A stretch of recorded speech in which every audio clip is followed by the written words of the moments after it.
Hello friends, I Sushant welcome you all to class 9 economics chapter number 4 as we are continuing food security in India.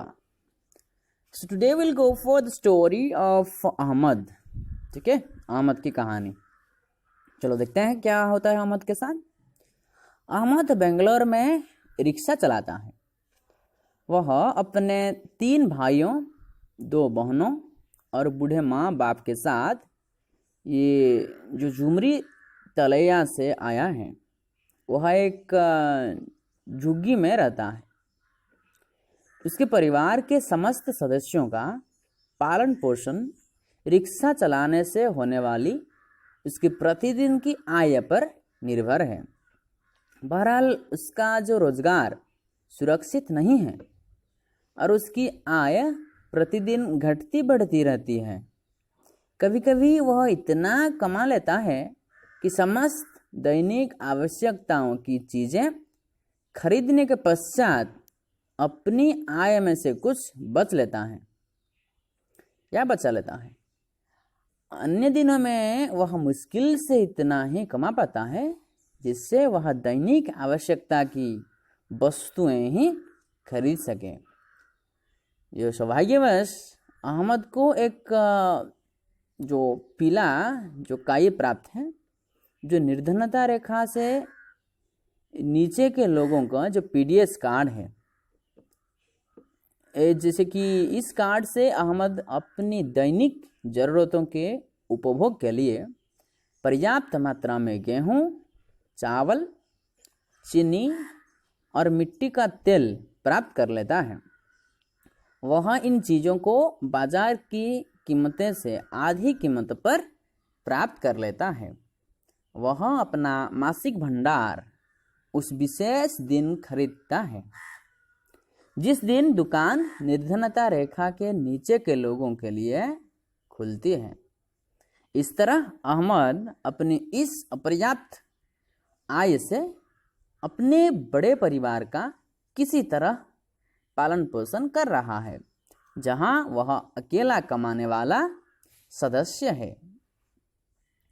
तो अभी देखते हैं, खाद्य पदार्थ खरीदने में असमर्थता के साथ सामाजिक संरचना भी खाद्य की दृष्टि से असुरक्षा में भूमिका निभाती है।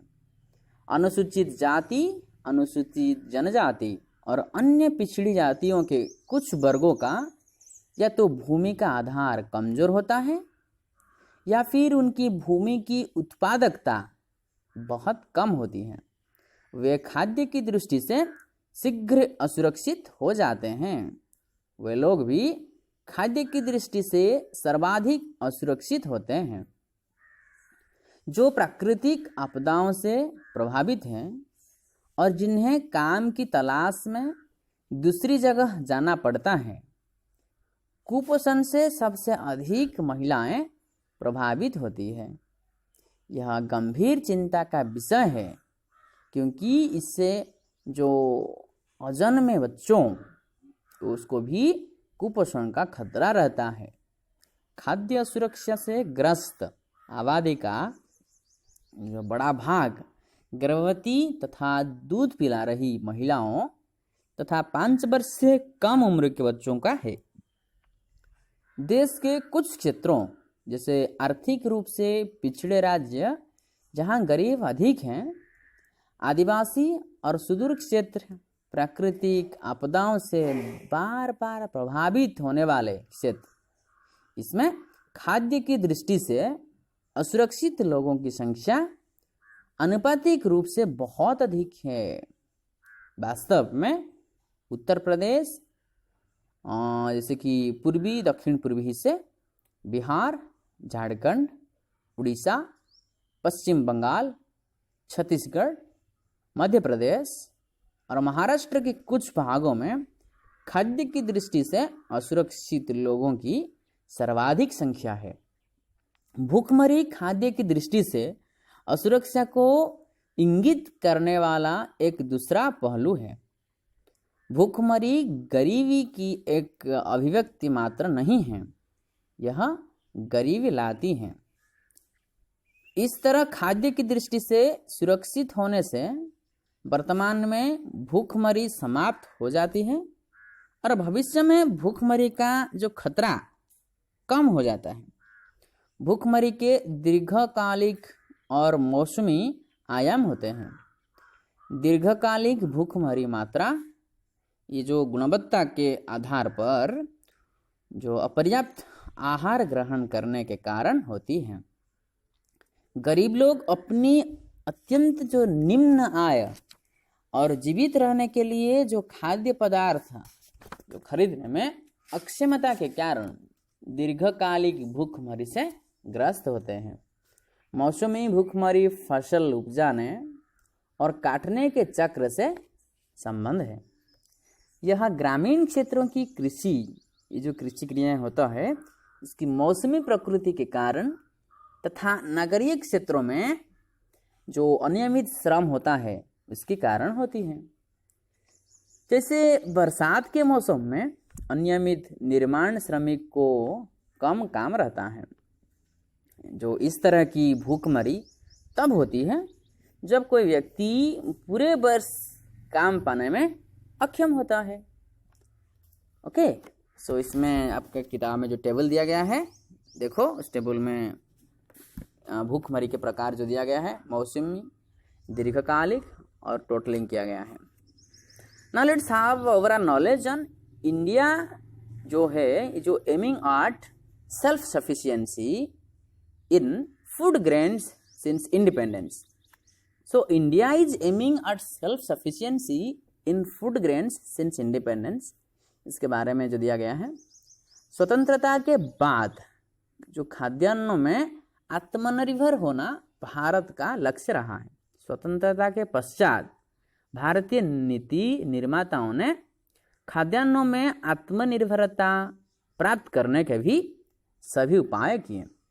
भारत ने कृषि में एक नई रणनीति अपनाई जिसकी परिणति हरित क्रांति में हुई, विशेषकर गेहूं और चावल के उत्पादन में।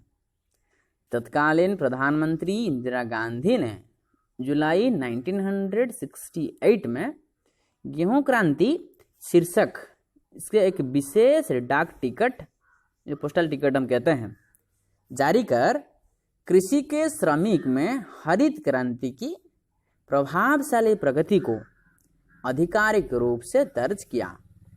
गेहूं की सफलता के बाद चावल के क्षेत्र में इस सफलता की पुनरावृत्ति हुई। बहरहाल अनाज की उपज में वृद्धि समानुपातिक नहीं थी।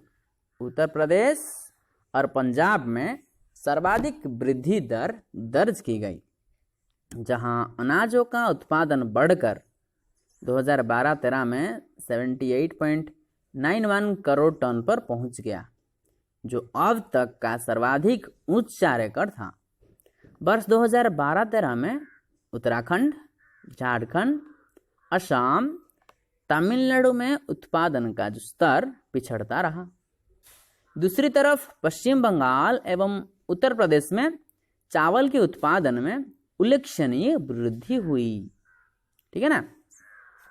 Now let's have a look on food security in India. Bharat में खाद्य सुरक्षा। तो 70 के दशक के प्रारंभ में हरित क्रांति के आने के बाद और ये बाद से मौसम की विपरीत दशाओं के दौरान भी देश में अकाल नहीं पड़ा है।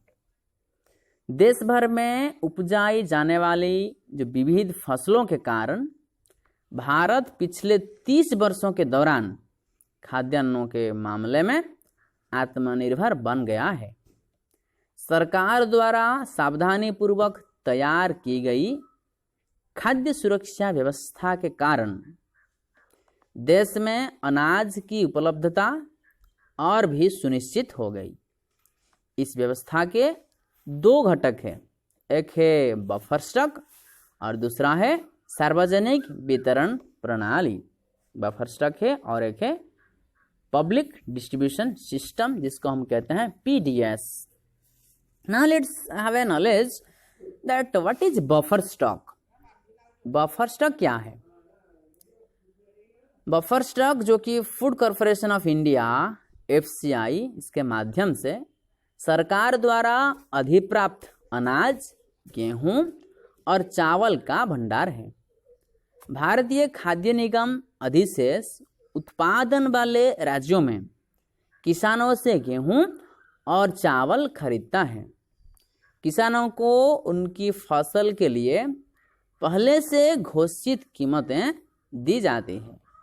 इस मूल्य को मिनिमम सपोर्ट प्राइस या न्यूनतम समर्थित कीमत कहा जाता है।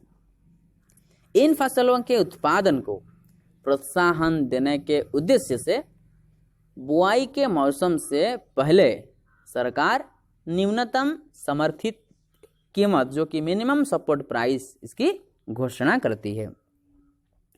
खरीदे हुए अनाज खाद्य भंडारों में रखे जाते हैं। क्या आप जानते हैं कि सरकार बफर स्टॉक क्यों बनाती है? बोलो बोलो। ओके, सुनो।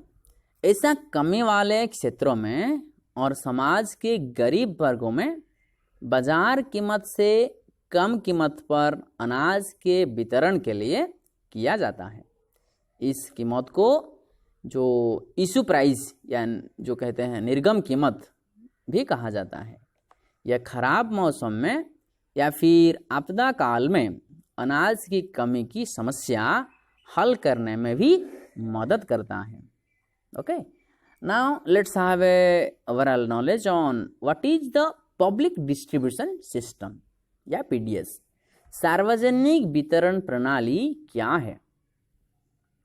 आप लोग जो किसी किसी का माता पिता के पास जो होगा जो कहते हैं हम राशन कार्ड होगा, है ना।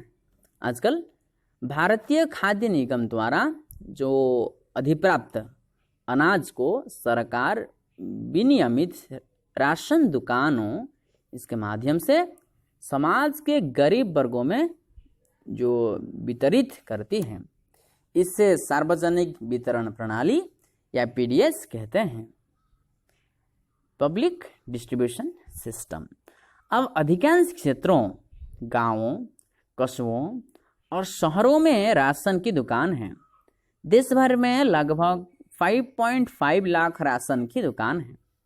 राशन की दुकानों में, जिन्हें फेयर प्राइस शॉप्स कहते हैं, उचित दर वाली दुकानें कहा जाता है। चीनी, खाद्यान्न और खाना पकाने के लिए मिट्टी के तेल का भंडार होता है। ये सब बाजार कीमत से कम कीमत पर लोगों को बेचा जाता है। राशन कार्ड रखने वाला कोई भी परिवार प्रति माह इनकी एक अनुबंधित मात्रा, जैसे कि 35 किलोग्राम अनाज आजकल जो दिया जा रहा है, 5 केजी चावल, 5 केजी गेहूं, आपको पता होगा, पापा लोगों को पूछ लेना। इसमें जो दिया गया है, जो 5 लीटर मिट्टी, इस समय में 5 लीटर मिट्टी का तेल दिया जाता था, 5 किलोग्राम चीनी दिया जाता था, ठीक है ना। ये निकटवर्ती राशन कार्ड की दुकान में खरीद सकता है। इसमें भारत में जो राशन व्यवस्था की जो शुरुआत बंगाल के अकाल जो हुआ था, इस पृष्ठभूमि में 1940 के दशक में हुई। हरित क्रांति से पूर्व भारी खाद्य संकट के कारण 60 के दशक के दौरान राशन प्रणाली पुनर्जीवित की गई।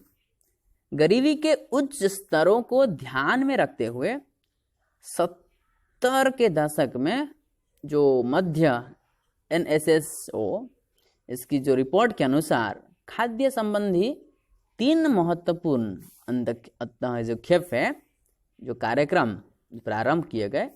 सार्वजनिक वितरण प्रणाली जो पहले से ही थी लेकिन उससे और मजबूत किया गया, और एक है इंटीग्रेटेड चाइल्ड डेवलपमेंट सर्विसेज, जिसको हम कहते हैं एकीकृत बाल विकास सेवाएं, और जो कि काम के बदले जो अनाज,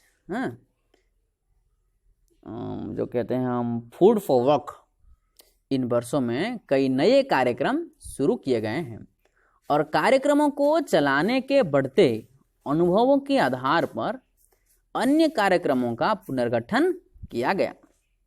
वर्तमान में अनेक गरीब उन्मूलन कार्यक्रम, जैसे कि हम कहते हैं पॉवर्टी एलिवेशन प्रोग्राम्स। ये जो पॉवर्टी एलिवेशन प्रोग्राम्स या गरीबी उन्मूलन कार्यक्रम जो पीएपी ये चल रहे हैं, जो अधिकतर ग्रामीण क्षेत्रों में हैं, इनमें जो स्पष्ट रूप से घटक खाद्य भी हैं, जहां सार्वजनिक वितरण प्रणाली, दोपहर का भोजन आदि विशेष रूप से खाद्य की दृष्टि से सुरक्षा के कार्यक्रम हैं। अधिकतर जो पीएपी के बारे में बात किए, पॉवर्टी एलिवेशन प्रोग्राम्स, इसमें भी खाद्य सुरक्षा बढ़ाते हैं। रोजगार कार्यक्रम गरीबों की आय में बढ़ोतरी कर खाद्य सुरक्षा में बड़ा योगदान करते हैं। सो ये जो राशन कार्ड के बारे में तो हमको पता चला। Dear friends, once again will meet in the next video. Till that, take care of your studies. Thank you.